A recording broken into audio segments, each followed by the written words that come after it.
ভরা মৌসুমে ধানের বাড়তি দরের অজুহাতে চালের দাম বৃদ্ধি, কেজিতে বেড়েছে 4 থেকে 6 টাকা। কোম্পানি মিলার সিন্ডিকেট আর মজুতের প্রবণতাকে দুষছেন পাইকাররা। ট্রাউজার, টি শার্ট সহ শীর্ষ 5 ক্যাটাগরির ওপর নির্ভরশীলতা কমেছে তৈরি পোশাক শিল্পে। বাড়ছে উচ্চ মূল্য ও বৈচিত্র্যময় পণ্য রফতানি, বাজার সম্প্রসারণে সহায়তার দাবি। নিজস্ব অর্থে প্রথমবার জাহাজ কিনছে শিপিং কর্পোরেশন। 950 কোটি টাকা ব্যয়ে চীন থেকে আসছে দুটি মাদার ভেসেল। বহরে যুক্ত হবে আগস্টে, বছরে 200 কোটি আয়ের আশা। মন্দের ভালোই চলছে ঢাকার পুঁজি বাজার। ধারাবাহিকভাবে দৈনিক লেনদেন বাড়লেও পৌঁছেনি 500 কোটির ঘরে। জ্বালানি খাতে গড় লেনদেন কমলেও ব্যাংক বিমায় বেড়েছে বিনিয়োগকারীদের আগ্রহ।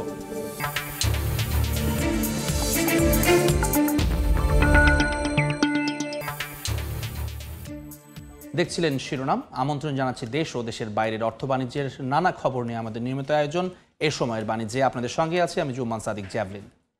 2 সপ্তাহ ধরে অস্থির রাজধানীর চালের বাজার। সপ্তাহ ব্যবধানে কেজিতে 6 টাকা পর্যন্ত বেড়েছে সরু চালের দাম। সাপ্তাহিক ছুটির দিন শুক্রবার সকালে মোহাম্মদপুর পাইকারি কৃষি মার্কেটের বিক্রেতারা জানান, সপ্তাহ ব্যবধানে মিনিকেটের প্রতি বস্তায় দাম বেড়েছে 250 থেকে 300 টাকা। কেজিতে 2 টাকা থেকে বেড়েছে দাম। পাইজাম, গুটি স্বর্ণা ও ব্রি 28 চালের দাম বেড়েছে 2 টাকা পর্যন্ত। ব্যবসায়ীদের দাবি, মিলাররা নানা যুক্তিতে দাম বাড়াচ্ছেন, তাতেই বেশি দামে চাল বিক্রি করতে বাধ্য হচ্ছেন তারা। এদিকে ঢাকার বাইরেও ঊর্ধ্বমুখী চালের বাজার। সপ্তাহের ব্যবধানে দিনাজপুর ও ময়মনসিংহে 4 থেকে 6 টাকা পর্যন্ত বেড়েছে দাম।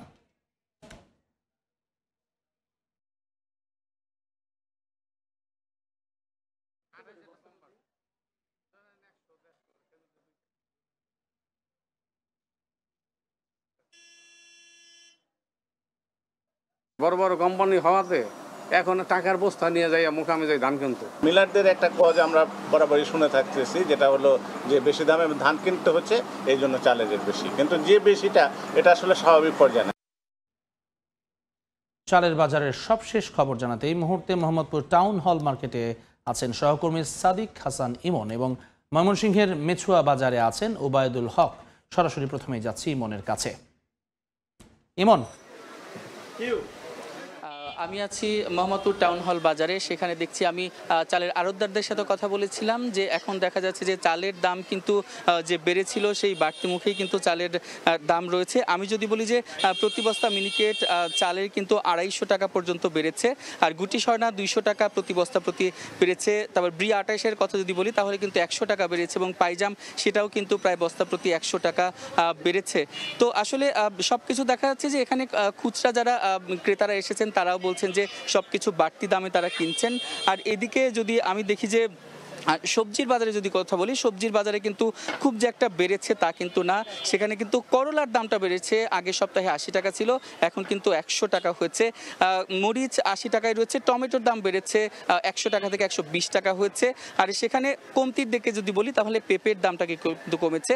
গত সপ্তাহে 50 টাকা ছিল, এই সপ্তাহে 40 টাকায় বিক্রি হচ্ছে। বেগুন কিন্তু আগের মতো 80 টাকাতে রয়েছে, পটল 60 টাকায় রয়েছে। এবং যদি পেঁয়াজ আলুর কথা বলি তাহলে কিন্তু পেঁয়াজ আলুর দামটাও কিন্তু গত সপ্তাহে যেমন ছিল তেমনই কিন্তু রয়েছে। আর আমি মুরগির বিক্রেতাদের সাথে কথা বলেছিলাম, তারা বলেছেন যে গত সপ্তাহে কিন্তু ব্রয়লার মুরগি বিক্রি হয়েছিল 160 টাকা দরে, এই সপ্তাহে কিন্তু 10 টাকা কমেছে, 150 টাকায় বিক্রি হচ্ছে।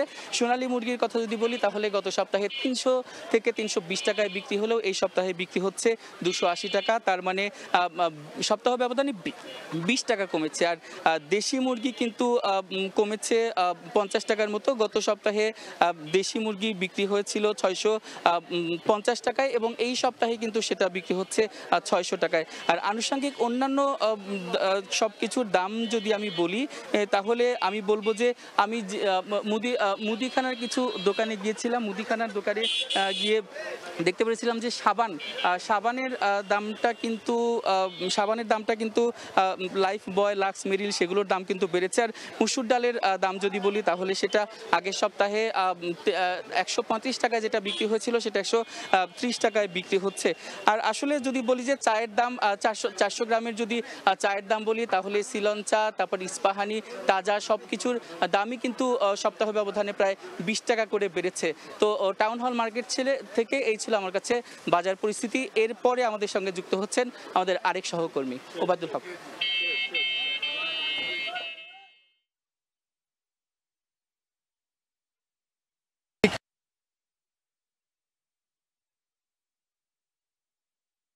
হঠাৎ করে বেড়ে যাওয়ার কারণে কিন্তু মানুষ কিন্তু চরম বিপাকে পড়েছে।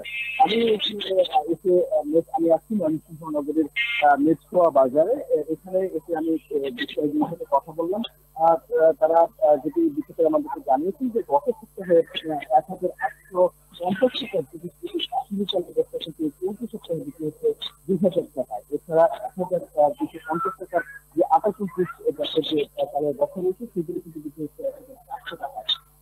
বিক্রেতারা বলছেন যে এই ভারত থেকে চাল আমদানি বন্ধের পর কাতারি এবং নাদিসি চালের বাজার আরেক দফা সেই ক্ষেত্রে পাল্লা দিয়ে কিন্তু আরো 5 থেকে 6 টাকা কিন্তু কেজিতে বেড়েছে 28 এবং 29 পড়েছে চাল। এছাড়া যে স্থানীয় যে নাদিস চাল রয়েছে লোকাল সেটি কিন্তু আগে যেটি ছিল 1700 থেকে 1800 টাকা, সেটি কিন্তু এখন বিক্রি হচ্ছে 1850 টাকা। এবং নওজার যে চাল রয়েছে টাকা সেটাও কিন্তু এরকম বেড়েছে।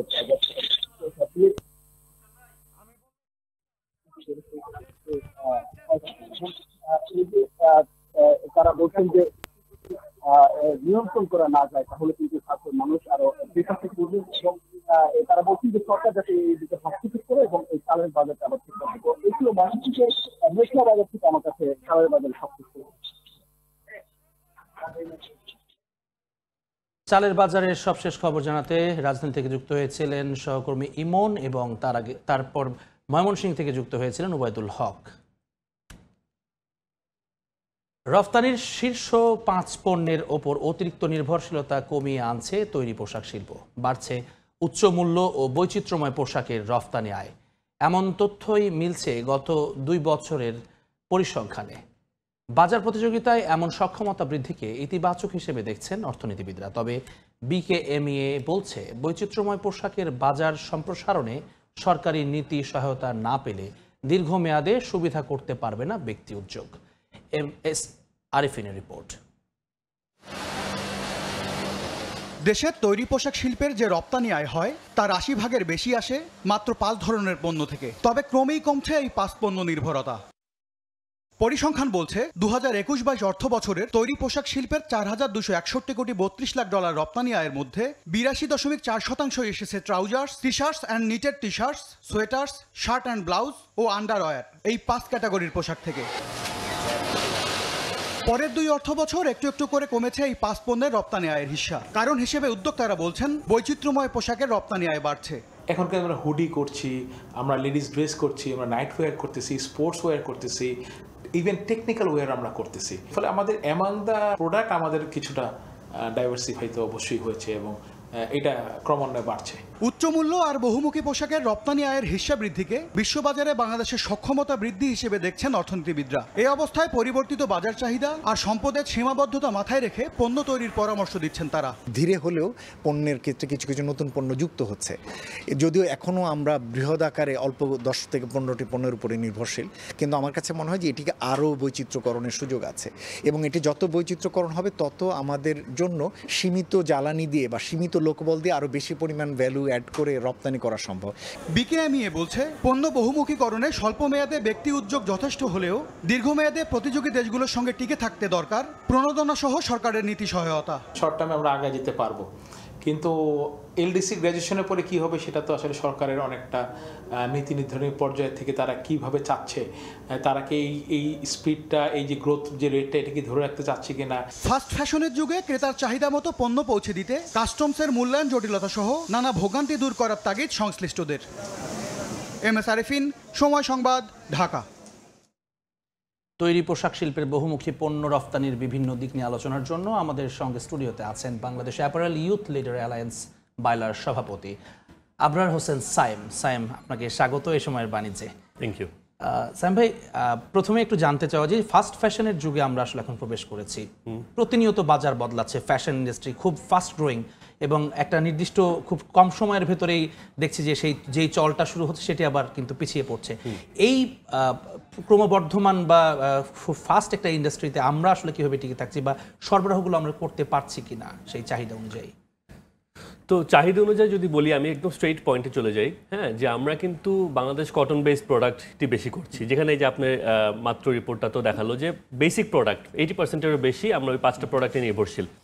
এখন কটন বেসড প্রোডাক্ট আমরা 70%-এর মতন করছি টোটাল প্রোডাকশনে বাংলাদেশে, কিন্তু গ্লোবালি চাহিদা কিন্তু এটা 30%-এরও কম এখন, যেটা কিনা আপনি যদি আমাকে 15-20 বছর আগে বলতেন এটা 50%-এরও বেশি ছিল। তো এখন 70%-এর বেশি হচ্ছে ম্যানমেড ফাইবারের চাহিদা। তো এই যে ম্যানমেড ফাইবার, এই জায়গাটাতে বাংলাদেশ কীভাবে সক্ষমতা অর্জন করবে, এইটা হচ্ছে কি আমাদের মূল উদ্দেশ্য এখন। কারণ তাহলে কিন্তু আমরা এই যে ফাস্ট ফ্যাশন ওয়ার্ল্ড বলেন, যে প্রোডাক্ট নতুন আসছে, যে বিচিত্রময় প্রোডাক্টগুলো এখন আসছে, ওই জায়গাগুলো বাংলাদেশ যদি মার্কেট নিতে চায় তাহলে তাকে ম্যানমেড ফাইবারে আসতে হবে। এখন ম্যানমেড ফাইবারে আসতে হলে চ্যালেঞ্জেস কোথায়? হেভি ক্যাপিটাল ইন্টেন্সিভ একটা ইন্ডাস্ট্রি এটা। এখানে আপনার হাই ইনভেস্টমেন্ট লাগবে ক্যাপিটালের জন্য, হাই ইনভেস্টমেন্ট লাগবে ওয়ার্কার ট্রেনিংয়ের জন্য, স্কিলড ওয়ার্কার প্রয়োজন। আপনার এখানে র মেটেরিয়ালস আমাদের ইম্পোর্ট বেস বেশি, তো আমাদের ম্যানমেড ফাইবারের র মেটেরিয়ালস কিন্তু বাংলাদেশে অত তৈরি হয় না, কারণ ওই ইনভেস্টমেন্টগুলো হয়নি। তো এই জায়গায় যদি আপনি ইনভেস্ট করতে হয়, এই জায়গায় যদি, এবং এই যে এই প্রোডাক্টগুলোতে, হাই ভ্যালুড প্রোডাক্টগুলোতে যেগুলোতে আমরা ডাইভার্সিফিকেশনের কথা বলছি, এই জায়গাগুলোতে কিন্তু মার্জিন বেটার রাখা যাবে। তাহলে কিন্তু ইন্ডাস্ট্রি গ্রো করবে, মানে অর্গানিক্যালি ইন্ডাস্ট্রিটা গ্রো করবে, ব্যাংকিং সেক্টর লাভ হবে, এখানে ফাইন্যান্স করে প্রফিট করতে পারবে। So all the stakeholders লাভ করছে, সরকারের লাভ হবে, কারণ সরকার সিভিয়ার একটা গ্রোথ দেখতে পারবে, যে গ্রোথে কিনা কর্মসংস্থান তৈরি হচ্ছে, ওয়ার্কার বেটার আর্ন করতে পারছে এবং ইন্ডাস্ট্রি বড় হচ্ছে। সো এই জিনিসটার জন্য আপনাকে এখন আসতে হবে যে প্রিরিকুইজিটটা কি, সবচেয়ে আগে কি দরকার? সবচেয়ে আগে এই জায়গাটায় নীতিগত সাপোর্ট দরকার, কারণ এই সাপোর্টের বদলতেই কিন্তু আজকে এই ম্যানমেড ফাইবারে যারা ডমিনেট করছে, চায়না তো আছেই, তার বাদেও আমি যদি বলি ইন্ডিয়া, ভিয়েতনাম, এই দেশগুলা যে সাপোর্টগুলো পেয়েছে, তো ওই সাপোর্টগুলোতে ওদের ক্যাপিটাল মেশিনারি ট্যাক্স ওরা ম্যানমেড ফাইবারের জন্য আলাদা করে কমিয়ে দিয়েছে, ওদের ইন্টারেস্ট রেট ম্যানমেড ফাইবারের জন্য আলাদা করে কমিয়ে দিয়েছে। আমাদের এখানে আমরা এখন ইকোনমিক জোনগুলো করছি। তো আমরা যদি এই জায়গাগুলোকে ধরে স্পেসিফিক করে, আমি বলছি না যে সরকারকে পুরো ইন্ডাস্ট্রিকে আপনি এখন ইনসেন্টিভাইজ করেন না, কিন্তু এটাকে একটা নতুন ইন্ডাস্ট্রি কিন্তু দেখা যায়। আমরা ওভারঅল গার্মেন্টসটাকে ভাগ করে শিশুকে যেরকম এক্সটেন্সিভ কেয়ার দিতে হয়, সেই কেয়ারটা ওই কেয়ারটা দরকার। এক্স্যাক্টলি।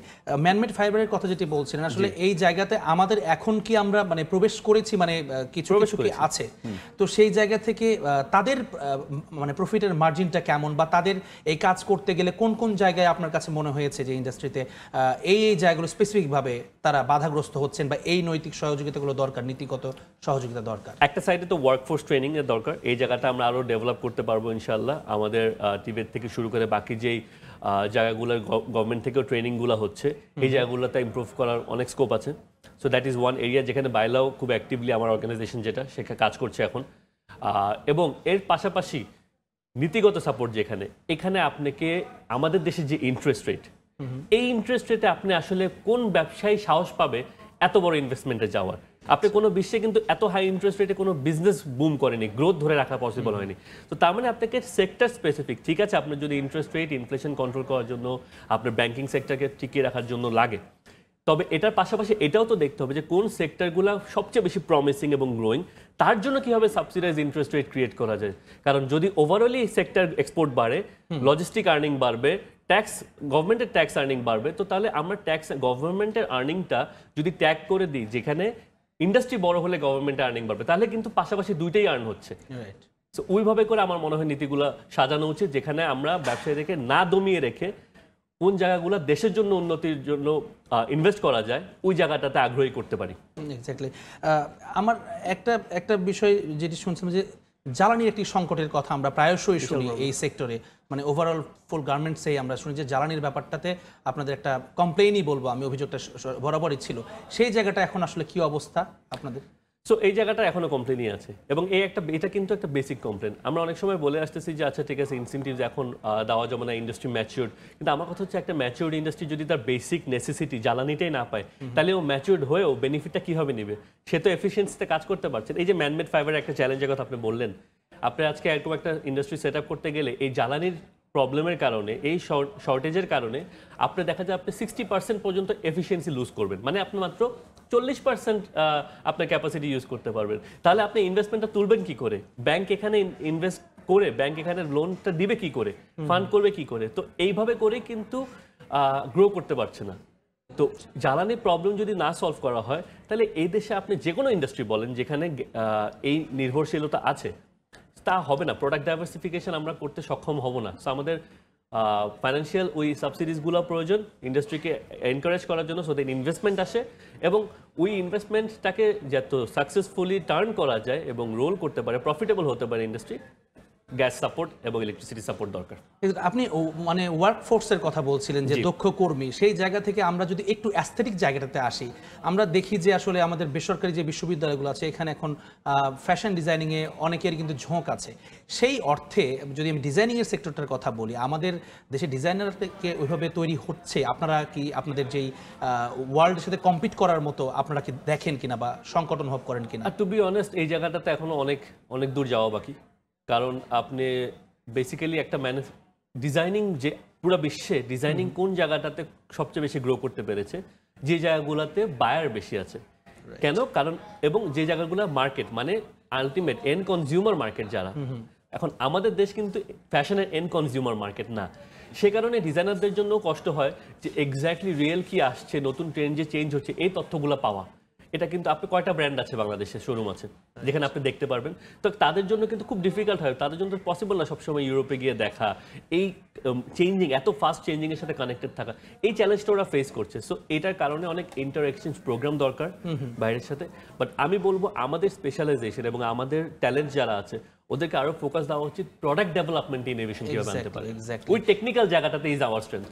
আচ্ছা, আর আপনি যেটি বলছেন মানে সরকারি যে নীতিগত সিদ্ধান্ত সেটি নিশ্চয়ই আশা করি আপনাদের মন মতো হবে।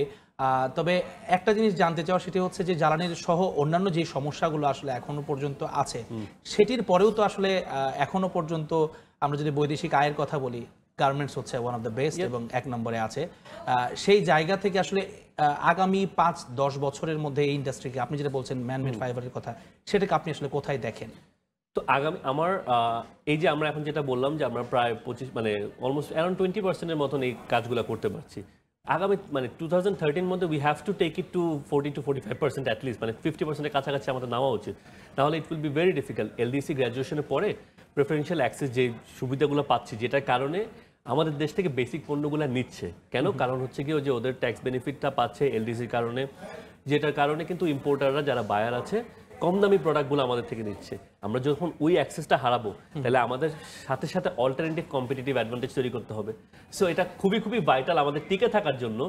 গ্রোথ তো বাদই দেন, যদি আমরা এগুলো না করি আমরা ডিক্লাইনের দিকে যাব। ধন্যবাদ সাইম ভাই আমাদেরকে সময় দেওয়ার জন্য। ফ্রুটফুল আলোচনা হলো আমাদের ভেতরে। দর্শক, এতক্ষণ পর্যন্ত আমাদের সঙ্গে স্টুডিওতে গার্মেন্টস সেক্টর নিয়ে কথা বলছিলেন Abrar Hossain Saim. Social business day উপলক্ষে আয়োজিত অনুষ্ঠানে বক্তব্য রাখছেন প্রধান উপদেষ্টা ডক্টর মোহাম্মদ ইউনূস। সরাসরি চলে যাচ্ছে সেখানে। The context seems like getting worse. So we need to draw more inspiration than we have ever had. While we're having this Social Business Day here this time, I felt very jealous because I was not in organizing this. I always did. That's what I did, organizing the Social Business Day with the team, working day and night. It's a hard work. But this time I was completely left alone. I was not involved. But I'm here, oh my God, they did a fantastic job. Let's give a big applause for them.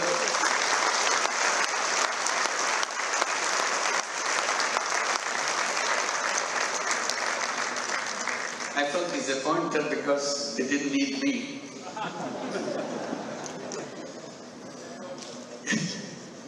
But they did a wonderful job.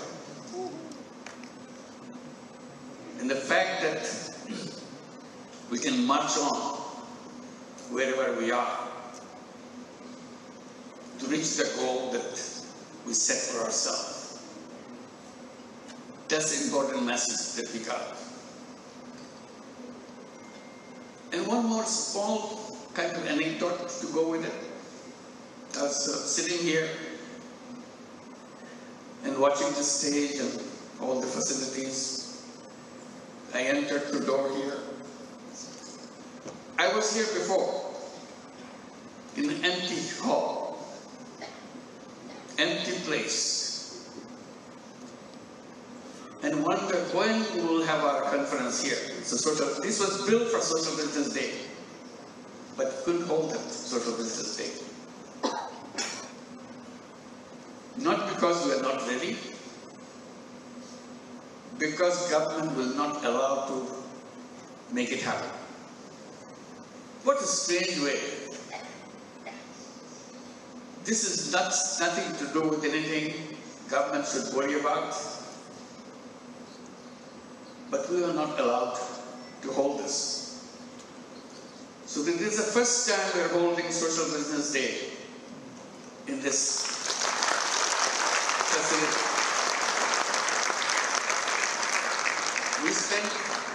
We spend a lot of money, a lot of energy, a lot of time behind it to design things how it should be, because it's our dream thing.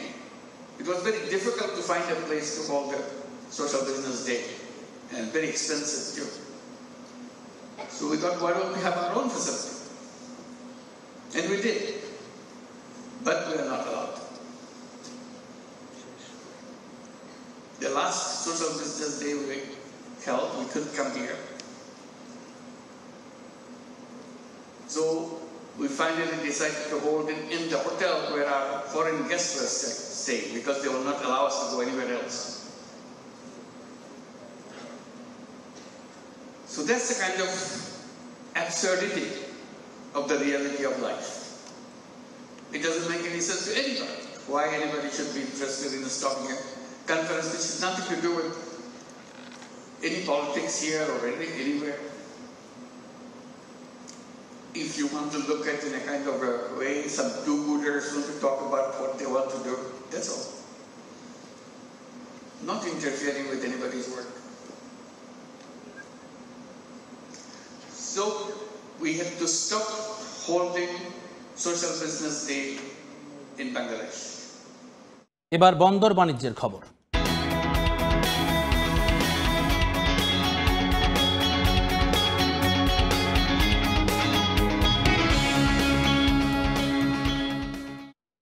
সব জটিলতা এড়িয়ে অবশেষে ৯৫০ কোটি টাকায় দুটি mother vessel কিনছে Bangladesh shipping corporation.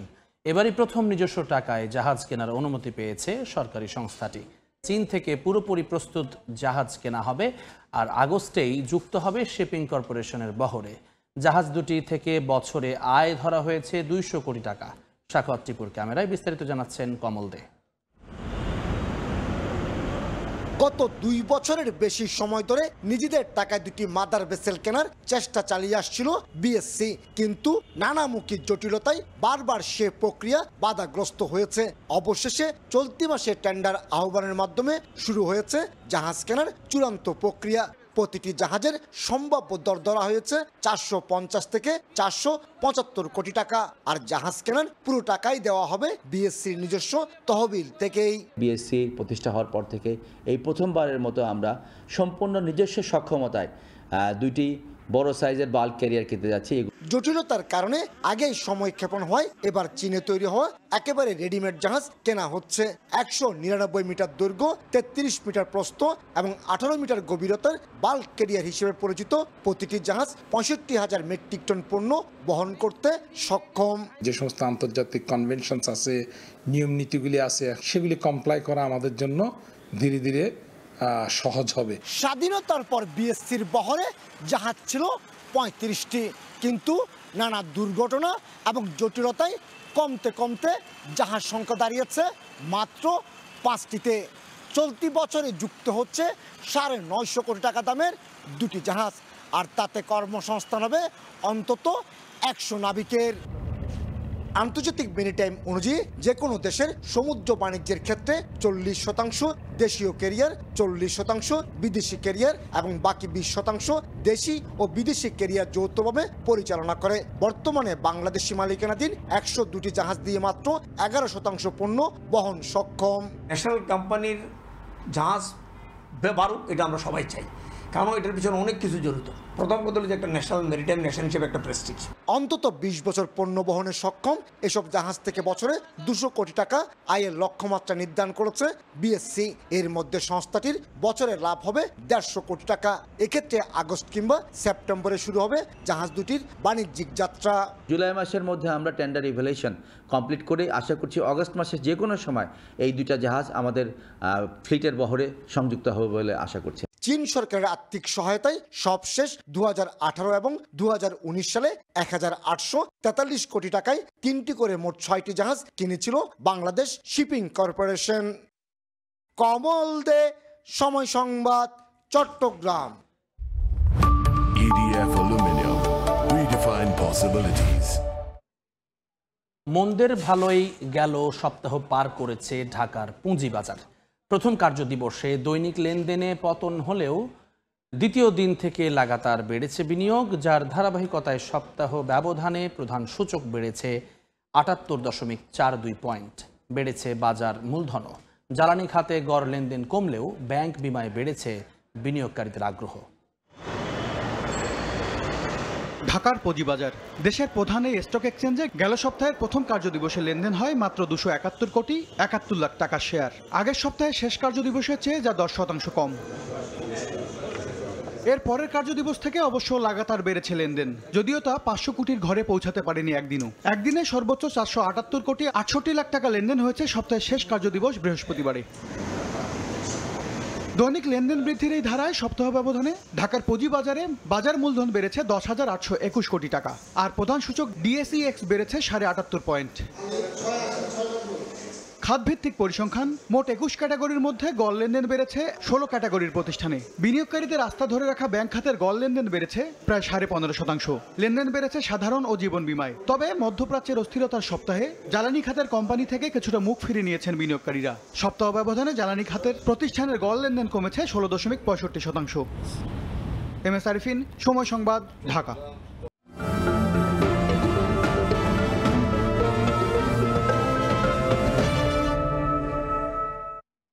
মানিকগঞ্জে বৃষ্টির কারণে জমিতে পানি জমে যাওয়ায় পাকা ধান নিয়ে শঙ্কায় কৃষক।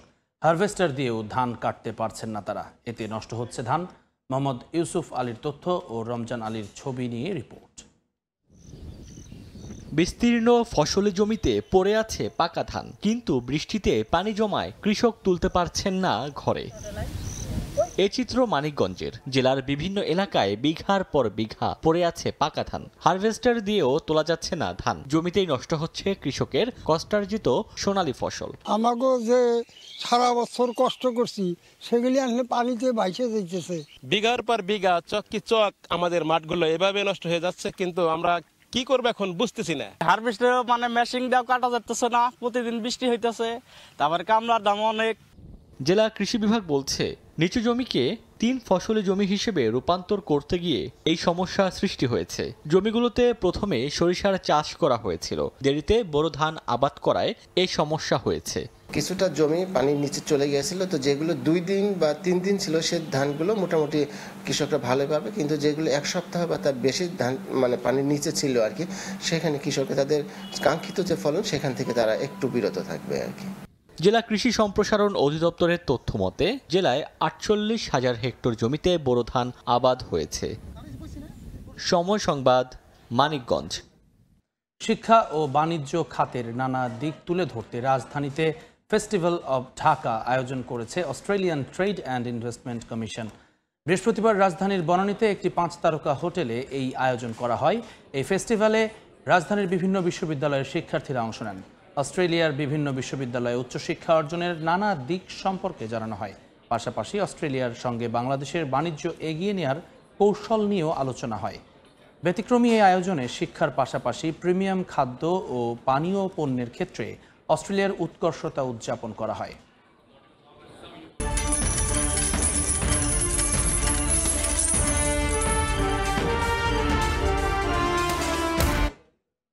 বিশ্ববাজারে কমতে শুরু করেছে স্বর্ণের দাম, কমতির দিকে রূপার দামও, তবে দাম বেড়েছে স্টিলের।